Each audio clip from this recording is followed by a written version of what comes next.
नमस्कार दोस्तों, स्वागत है आपका मेरी जीके की पाठशाला में और मैं पढ़ा रही हूँ आपको कंप्लीट इंडियन पॉलिटी। तो दोस्तों, जैसे कि हम पढ़ रहे थे राज्य के नीति निर्देशक तत्व अनुच्छेद 36 से लेकर 51 तक। कुछ हमने पहले अपनी पिछली क्लास में पढ़ लिए थे और कुछ आज हम पूरे कर लेंगे। उससे पहले एक मोटिवेशनल कोट को सुन लेते हैं और फिर अपनी क्लास को हम शुरू करते हैं। तो जो बिना ठोकर खाए मंजिल तक पहुंच जाते हैं, जो बिना ठोकर खाए मंजिल तक पहुंच जाते हैं, उनके हाथ अक्सर अनुभव से खाली रह जाते हैं। इसलिए दोस्तों, अनुभव जो है वो हमें कैसे मिलते हैं? उम्र से नहीं मिलते हैं कि हमारी उम्र हो गई है और अब हमें अनुभव आ गया है। नहीं, अनुभव जो है हमें परिस्थितियों से मिलते हैं और परिस्थितियां इंसान को जीने का एक नया ढंग सिखाती हैं। अनुभव ही एक ऐसी चीज है जो हमारे जीवन में नया नया परिवर्तन लाती है। कहाँ हम गलत कार्य कर रहे हैं, उस कार्य को हम कैसे ठीक कर सकते हैं, यह सब हमें अनुभव के द्वारा ही पता चलता है। इसलिए अनुभव जो है हमारी जिंदगी का अहम पन्ना है। तो दोस्तों, अनुभव जो है उम्र से नहीं आता है। अनुभव आता है कि अगर हम कोई कार्य कर रहे हैं और हमें पता चला कि उस कार्य को करने से हमें ये लाभ है या ये नुकसान है, तो तभी तो हमें अनुभव मिलेगा और आगे हम और अच्छे तरीके से अपने कार्य को कर सकेंगे। तो यही अनुभव है जो हमारे जीवन को एक नया ढंग सिखाता है कि कैसे हम और अच्छे से अपने कार्य को कर सकते हैं। इसलिए अगर कुछ भी हमने सफलता हासिल करनी है, किसी भी फील्ड में अपनी सफलता हासिल करनी है, तो अनुभव के माध्यम से ही हम अपने गलतियों को सुधारेंगे और आगे बढ़ते चले जाएंगे। तो यही होता है दोस्तों अनुभव। इसलिए अनुभव जो है हमारी जिंदगी का अहम पन्ना है ना। राज्य के नीति निर्देशक तत्व अनुच्छेद 36 से लेकर 51 तक कुछ पढ़ लिए थे हमने आपको, जैसे कि मैंने आपको बताया था। अगर आपने पढ़े होंगे तो बहुत अच्छा है और अगर नहीं पढ़े होंगे तो प्लीज़ पिछली क्लास पर जाकर देख लीजिएगा। अनुच्छेद 39 कैपिटल ए। तो दोस्तों, ये कैपिटल ए और स्मॉल ए का क्या अंतर है, ये भी मैं आपको बताना चाहूँगी। तो दोस्तों, जो कैपिटल ए है ना, इन्हें बाद में संशोधित करके, इन पर संशोधन करके इन्हें संविधान में जोड़ा गया है और जो स्मॉल ए है ये पहले से ही संविधान में लिखे हुए हैं। ठीक है, ये होता है कैपिटल ए और स्मॉल ए का अंतर। कैपिटल ए बाद में संशोधन करके आए हुए हैं जो भी इसके अनुच्छेद हैं, और जो स्मॉल ए के जो भी बताए गए हैं अनुच्छेद, वो पहले से ही संविधान में हैं। ठीक है, तो अनुच्छेद 39 कैपिटल ए, इसमें समान न्याय और निःशुल्क विधिक सहायता के बारे में बात की गई है। समान न्याय का क्या अर्थ है? अब दोस्तों, कोई व्यक्ति मुजरिम है, ठीक है, कोई गरीब ही व्यक्ति है, जैसे कोई व्यक्ति चोरी कर रहा है, तो कोई वो चोरी कर रहा है तो कोई उसे खुशी थोड़ी ही हो रही है कि मैं चोरी कर रहा हूँ। तो दोस्तों, ये जो बेरोजगारी है, गरीबी है, यही हमें ऐसे कार्य करने के लिए मजबूर कर देती है। कोई तो इन चीज़ों से सीखता है कि हमें आगे बढ़ना है, मेहनत करनी है और अच्छे लक्ष्य को पाना है, और कोई मेहनत करना नहीं चाहता तो वह चोरी कर लेता है या फिर और कार्य कर लेता है ना।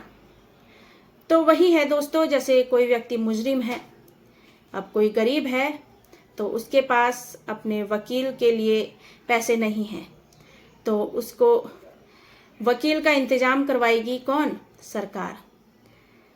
तो वही बताया है कि समान न्याय का अर्थ है कि किसी व्यक्ति को कानूनी सलाह लेने के लिए क्या चाहिए? वकील चाहिए, लेकिन उस व्यक्ति के पास पैसे नहीं हैं, तो सरकार उस व्यक्ति के लिए क्या करेगी?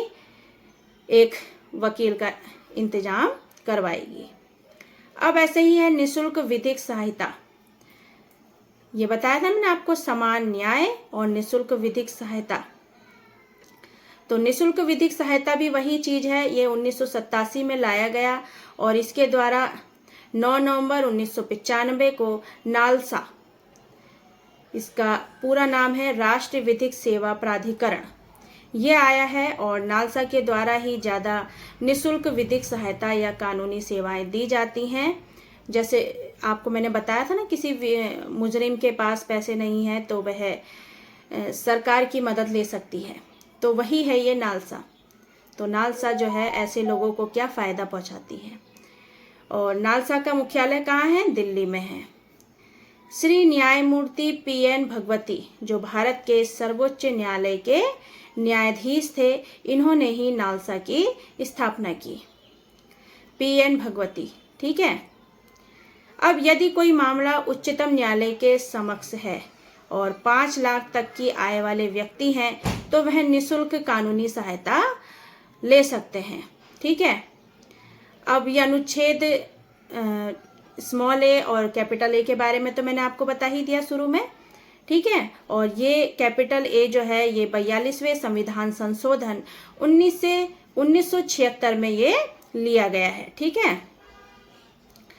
अब अनुच्छेद 39 कैपिटल बी, सार्वजनिक धन का स्वामित्व तथा नियंत्रण इस प्रकार करना ताकि सार्वजनिक हित का सर्वोत्तम साधन हो सके।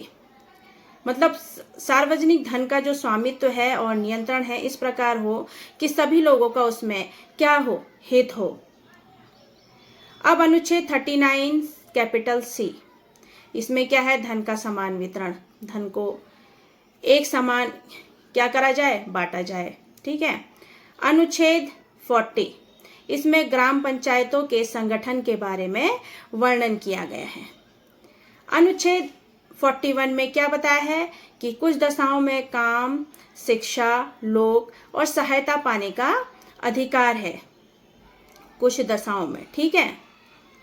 अब अनुच्छेद 42 में क्या है कि काम की न्याय संगत और मानवोचित तथा प्रसूति सहायता का उपबंध। अनुच्छेद ये 42 में बताया है कि काम की क्या है होनी चाहिए? न्याय संगत होना चाहिए और मानवोचित तथा प्रसूति सहायता का उपबंध। मतलब प्रसूति सहायता मतलब क्या है इसमें कि भारत में मातृत्व विकास अधिनियम के अनुसार पहले क्या था? 12 सप्ताह का अवकाश दिया जाता था। जब कोई महिला का बच्चा होता था, बेबी होता था, तो उसे कितने 12 सप्ताह का अवकाश दिया जाता था। अब कितने 26 सप्ताह का अवकाश दिया जाता है और यह 2016 में अधिनियम आया था, ठीक है। अनुच्छेद 43 के अनुसार क्या करा गया है कि कर्मकारों के लिए निर्वाचन, मजदूरी एवं कुटीर उद्योग को प्रोत्साहन। कर्मकारों के लिए क्या होगा? निर्वाचन होगा और मजदूरी एवं कुटीर उद्योग को प्रोत्साहन दिया जाएगा। अनुच्छेद 44, इसके अनुसार नागरिकों के लिए एक समान सिविल संहिता। अब सिविल संहिता क्या होती है दोस्तों? तो ये मैं बताना चाहूंगी कि सिविल संहिता में 2 प्रकार के जैसे कानून आते हैं, ठीक है। एक आपराधिक कानून हो गया और एक सिविल कानून हो गया।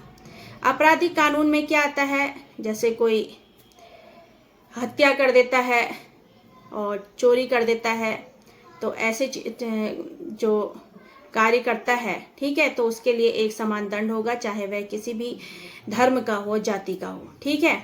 लेकिन सिविल कानून में क्या होता है? इसके अंतर्गत संपत्ति के, उत्तराधिकार के, विवाह के, तलाक के मामले आते हैं।